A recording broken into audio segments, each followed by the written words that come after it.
क्रांतिसिंग Nana Patil high school, सरडे येथे आंतरराष्ट्रीय योग दिन उत्साहात साजरा. सरडेता फलटण येथे सकाळी 11 वाजता आंतरराष्ट्रीय योग दिन सोमवार 21 जून 2026 रोज क्रांतिसिंग नाना पाटील हायस्कूल, सरडे येथे उत्साहात साजरा करण्यात आला. एक पृथ्वी एक आरोग्यासाठी योग या संकल्पनेनुसार विद्यार्थ्यांनी योगाभ्यास केला. कार्यक्रमाच्या अध्यक्षस्थानी विद्यालयाचे मुख्याध्यापक श्री अनिल खलाटे सर होते. प्रारंभी मान्यवरांच्या हस्ते क्रांतिसिंग नाना पाटील यांच्या प्रतिमेचे पूजन करण्यात आले. क्रीडा शिक्षक श्री पासाहेब वाघमोडे सर यांनी विद्यार्थ्यांना योगासनांचे प्रात्यक्षिक करून दाखवले. ताडासन, वृक्षासन, त्रिकोणासन, भुजंगासन, शवासन तसेच प्राणायाम, अनुलोम विलोम यांचे महत्त्व पटवून दिले.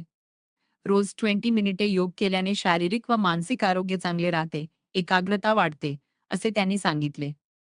यावेळी ज्येष्ठ शिक्षक Shri Devkate sir, Shri Yejgar sir, Shri Patil sir व श्री वेलदार सर यांनी विद्यार्थ्यांबरोबर योगाभ्यासात सहभाग घेतला. शिंदे मॅडम, विरणक मॅडम व मोरे मॅडम यांनी विद्यार्थिनींना योगाची शिस्त व नियम समजावून सांगितले.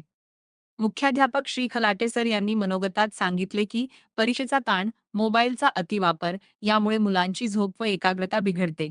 योग हा त्यावरचा रामबाण उपाय आहे. प्रत्येक विद्यार्थ्याने योगाला दैनंदिन जीवनाचा भाग करावे.